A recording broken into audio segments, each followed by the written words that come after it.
Bienvenue dans Archi Urbain, l'émission qui vous parle d'architecture et d'urbanisme. Aujourd'hui, j'ai à mes côtés Christophe Loire. Bonjour Christophe. Bonjour Emma. Tu vas bien? Très bien. Et nous allons parler d'un architecte un peu méconnu peut-être à Bruxelles qui s'appelle Henri Partouze. C'est cela, Henri Partouze. Alors, qui a fait du néoclassicisme. C'est ça, c'est un architecte essentiellement néoclassique. Oui, oui. Et il a construit quoi dans les années 1820? Son époque, c'était quelle année en fait? Oui, la plupart de ses constructions sont entre les années 1820 et 1850. Alors on est ici en fait dans un des jardins du Grand Hospice. Tu vas nous expliquer tout de suite comment c'est, mais allons-y. Alors dis-moi, donc qui est cet homme en fait? Henri Partouze, c'est un architecte belge, bruxellois, qui a commencé sa vie un peu de façon particulière, puisque il est allé à l'Académie des Beaux-Arts de Bruxelles suivre quelques cours, et puis étant né en 1790, juste après la Révolution française, il a vécu la période française dans nos régions, et notamment la fameuse conscription, c'est-à-dire de partir évidemment dans les armées napoléoniennes. Et c'est un petit peu sa chance, parce qu'en partant dans les armées napoléoniennes, il a pu découvrir beaucoup de villes, beaucoup de lieux, et des architectes, et surtout des ingénieurs. Et puis il est rentré en Belgique justement au moment où il y a une transformation politique, où ça devient le royaume des Pays-Bas, avec un nouveau roi, Guillaume Ier des Pays-Bas, de 1814 à 1830. Et le voilà à Bruxelles, et là, il va travailler toute sa vie pour l'administration des hospices. C'est lui qui réalise les plans, c'est lui qui réalise les élévations des bâtiments, et évidemment, bien sûr, il y a un ensemble de corps de métier qui réalisent concrètement le bâtiment. La première appellation, c'est Grand Hospice, quand on crée le bâtiment, donc dans les années 1820. 1827, il est inauguré, il s'appelle Grand Hospice. Et puis, on va, au fil du temps, changer de nom et l'appeler notamment Hospice Pacheco. Pourquoi? Parce que l'hospice Pacheco étant détruit, on fait venir les vieillards de l'hospice Pacheco et on donne ce nom ici à ce quartier. Et aujourd'hui, il porte le nom d'Institut Pacheco et c'est toujours une maison de repos. La façade est très sobre. Oui, tout à fait. Mais le bâtiment en lui-même, s'il est imposant, il reste au niveau architecture assez sobre. Oui, tout est très très sobre, excepté la chapelle. La chapelle est très décorée, mais tout le reste, la façade extérieure, les cours et même l'intérieur. Mais l'intérieur a été totalement refait. Mais tout le reste est extrêmement sobre. On est dans une période où l'architecture néoclassique est très fonctionnaliste. C'est vraiment très abstrait. Et Henri Partouze, je te le disais tout à l'heure, connaissait un petit peu ce que les ingénieurs faisaient à Paris. Et il a été très influencé par Jean-Nicolas Louis Durand. Qui lui avait publié son cours d'architecture qu'il donnait à l'école polytechnique à Paris et qui vraisemblablement a beaucoup inspiré Henri Partouze. Et Durand, pour lui, ce qui compte dans un bâtiment, c'est son utilité, c'est très pragmatique. Donc ça doit être très sobre, très simple, très économe, solide et convenir parfaitement à la fonction. Et avant, donc c'était quoi, un grand champ ici à la place du Grand Hospice? Oui. Tu avais le béguinage avec toutes des petites maisons de béguines dans tout le quartier, avec la grande église qui est toujours conservée, qui est un superbe exemple d'architecture baroque. Et il y avait un espace qui était plus prairie. Et on a construit alors le Grand Hospice et on a détruit le reste du béguinage, excepté l'église et une ou deux maisons de béguines qui ont été retransformées. Christophe, nous sommes ici devant le bâtiment central, donc on est dans un des jardins depuis tout à l'heure. On est dans le jardin des femmes, c'est ça. Et puis alors il y a un bâtiment central et derrière le jardin des hommes, enfin à l'époque. Aujourd'hui tout le monde peut s'y promener. Et le bâtiment, c'est en fait le bâtiment du directeur. Oui. Plus imposant en fait que le reste. Il est plus imposant. Ça c'est toujours avec les directeurs. Mais voilà, il faut aller montrer évidemment la puissance et le côté plus imposant du directeur. Et donc tu vois, on utilise pour ça différentes techniques. Tu as le ressaut, tu vois la façade revient légèrement vers nous. Pour les 5 travées, les 5 fenêtres que tu as là, on souligne beaucoup plus la façade. Regarde les fenêtres par exemple du premier étage, elles sont beaucoup plus soulignées que le reste de la cour. Tu as des larmiers avec des consoles au-dessus des fenêtres du premier étage alors que tu n'en as pas pour le reste. Et puis alors au-dessus, tu as un attique cette bande horizontale qui montre à quel point le bâtiment est plus élevé que le reste. Alors, en plus, le bâtiment du directeur est très bien placé puisqu'il a par ici une vue sur la cour des femmes. Évidemment, il a les mêmes fenêtres de l'autre côté, le bâtiment est totalement identique, hein, c'est la symétrie néoclassique, et il a une vue également sur la cour des hommes. Donc il est parfaitement bien placé. On va voir la chapelle? Parfait, allons-y. C'est par où? C'est par là. C'est par là. Allons-y. Alors Christophe, nous sommes ici dans une chapelle. Une chapelle. Quelle est l'histoire de cette chapelle? Donc c'est ici le sanctuaire du Grand Hospice que nous analysons aujourd'hui. Et c'est un lieu très particulier. C'est le lieu où normalement vous avez un culte au sein du Grand Hospice, dès son origine. Donc la chapelle que vous voyez date, comme l'ensemble du bâtiment, des années 1824, c'est ça. 1827. Oui.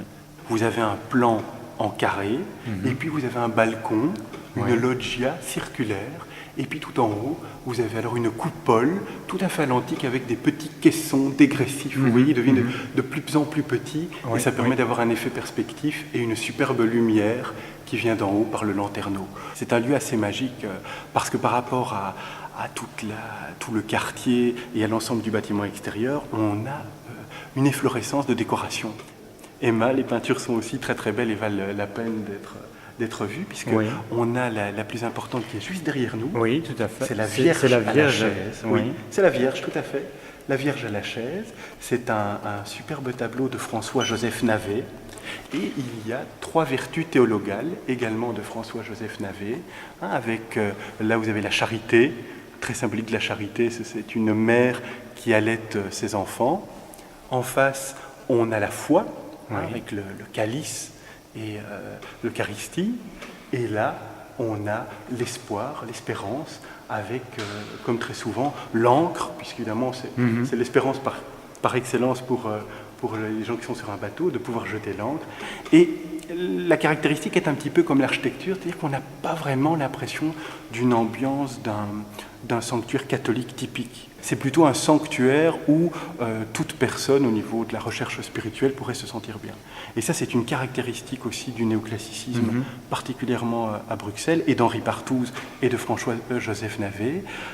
Ils réalisent leurs œuvres sous la période hollandaise, donc à une période où tout de même au nord du pays, il y a une majorité de protestants, et dans le sud des catholiques.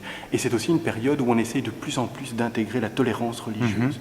Donc c'est un lieu où tout le monde peut se sentir bien. D'accord. Ici, dans le quartier du Grand Hospice, on a aussi la rue de la Queue, où il y avait sa maison. Oui. Et tu m'as proposé d'aller la visiter, donc j'accepte. Et bien voilà. Allons voir sa maison. Avant d'arriver à la maison de Partouze, vous pouvez me donner une petite explication sur la perspective de la rue des Béguinages? Oui, donc quand on voit le Grand Hospice, c'est pas seulement un établissement public avec 2 cours, c'est un projet urbanistique. C'est-à-dire qu'il a pensé le bâtiment et il a pensé la manière dont on devait le découvrir. Et donc tu as une rue, la rue de l'Infirmerie, qui est vraiment une rue axiale, donc dans l'axe même des 3 grandes travées du bâtiment, et ça permet de découvrir le Grand Hospice petit à petit. En arrivant à la maison d'Henri Partouze, tu découvres alors ici, à droite, une autre maison exceptionnelle. Ça, c'est la maison d'un autre architecte néoclassique, Laurent Benoît Doué. C'était l'architecte de Charles de Lorraine. Et là, tu vois, tu as une façade beaucoup plus décorée que celle de Partouze qu'on va voir. Tu as des frontons notamment au-dessus du deuxième étage. Tu vois, tu as des guirlandes de fleurs, tu as des balcons en fer forgé, donc des garde-corps. Regarde au-dessus par exemple de la porte cochère et même de la petite porte qui est à gauche. Tu as des consoles, donc on est frappé la porte est frappée d'une console. On a des pilastres le long de la façade pour bien souligner la travée centrale. Et tout en haut, tu as de nouveau ce petit mur d'attique dont on avait parlé tout à l'heure au Grand Hospice. Mais alors au-dessus, tu as carrément des décorations et le mur d'attique est ouvert avec des oculi. Donc c'est vraiment, ça déborde un peu de citations vaguement à l'antique. Ça, c'est l'architecture des années 1780. Ce qui est étonnant, c'est une rue qui était très très à la mode au 19e siècle. C'est un chemin médiéval qui permettait vraiment de rentrer au centre-ville. passait par la porte de là, qu'il y avait ce chemin. Ouais. Et au 19e, ça devient un quartier extrêmement résidentiel, pas ça. du tout commercial. Et les grands architectes, les notables, les médecins adoraient avoir ici une maison et souvent un hôtel de mer. Donc on est en face de la maison de Henri Partouze.